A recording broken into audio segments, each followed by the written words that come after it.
Then is the return on investment ratio, which is popularly known as ROI.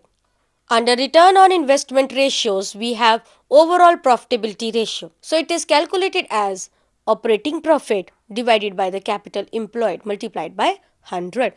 The term capital employed, which has been given here, has different meanings, and it depends upon the accountants how they define capital employed. Some popular meanings are: capital employed is equal to sum total of all the assets, whether fixed or the current. For some, capital employed is a sum total of the fixed asset only. For others, capital employed is a sum total of the long term funds employed in the business.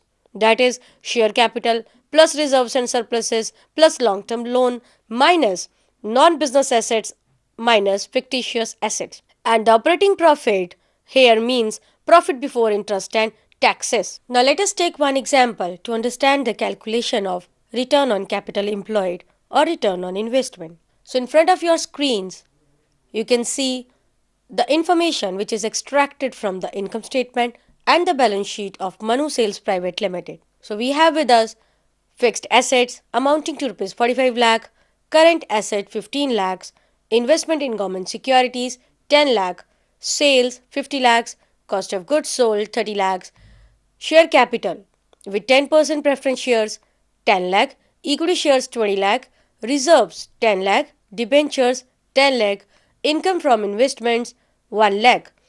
Additional information is interest on debentures at rate of 10% to be charged, and provision for taxation is 50% of the net profit.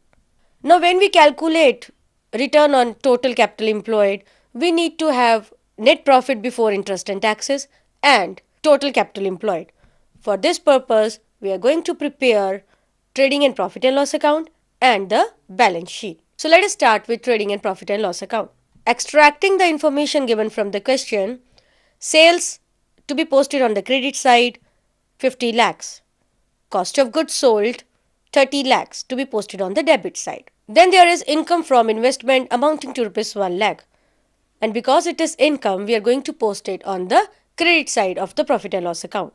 After that, according to the information, interest on debenture is to be charged at 10%. Value of debenture is 10 lakh. Interest at 10% means 1 lakh. Now let us extract the balance. On the credit side, the balance is 51 lakhs, and on the debit side, we have 30 lakh and 1 lakh means 31 lakh. So the net profit of the company are 20 lakhs. Out of these 20 lakhs, 50% are supposed to be transferred for taxation. So 20 lakh का half कर दीजिए, 10 lakh to be shown as provision for taxation and 10 lakh to be shown as net profit after taxation. Now let us prepare the balance sheet. Fixed asset to be shown on the asset side amounting to rupees 45 lakh, then current assets 15 lakh, investment in government securities 10 lakh. For the liabilities, we have 10% preference shares 10 lakh, equity shares 20 lakh, reserve 10 lakh, 10% debentures 10 lakh, and then extracting the profits out of profit and loss account amounting to rupees 10 lakh and provision for taxation amounting to rupees 10 lakh. अब इस balance sheet का total कर दीजिए.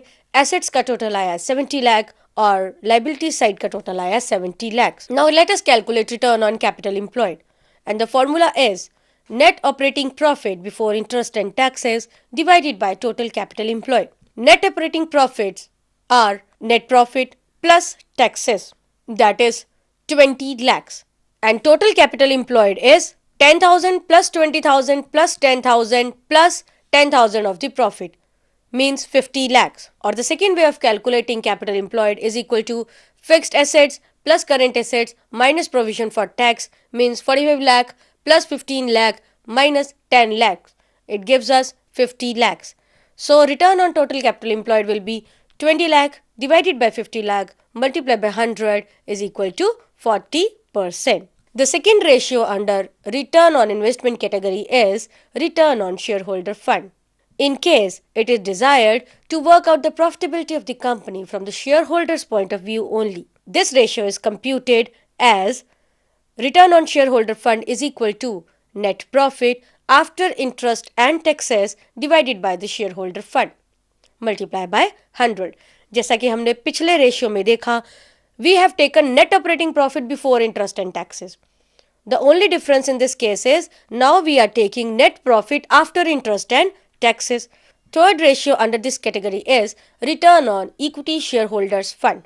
Difference between return on shareholder fund and return on equity shareholder fund is यहाँ पे हमें सिर्फ और सिर्फ इक्विटी शेयर होल्डर्स का देखना है और हम यहाँ पे प्रेफरेंस शेयर होल्डर्स को कंसीडर नहीं करेंगे. So the profitability from the point of view of equity shareholders will be judged after taking into account the amount of dividend payable on the preference shareholders also.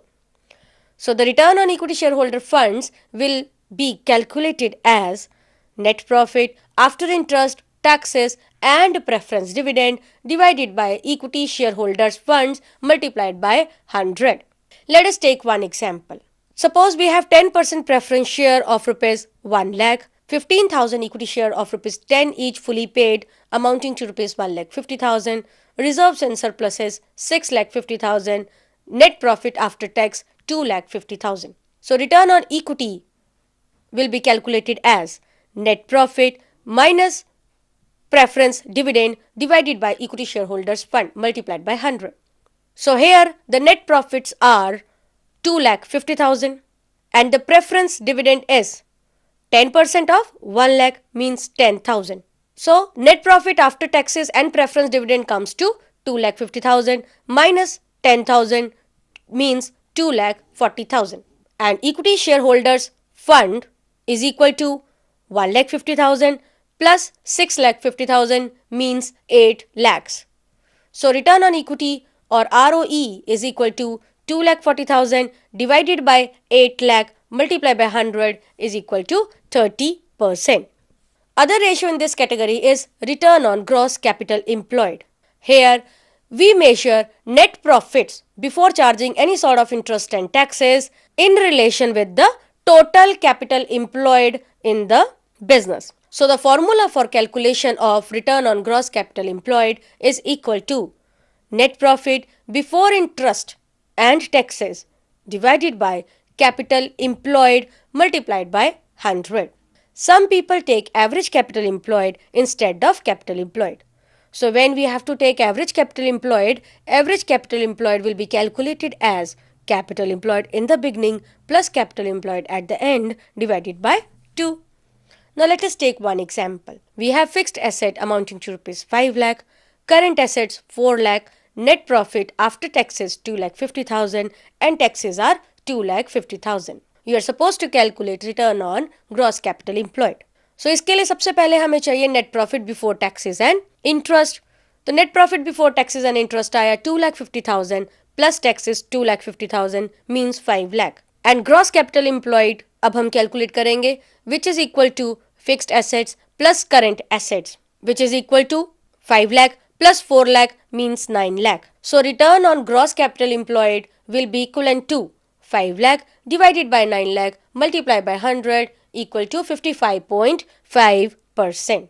So this is how the recorded facts in the form of financial statements can be optimally utilized by calculation of comparative financial statements, common size financial statements and ratio analysis.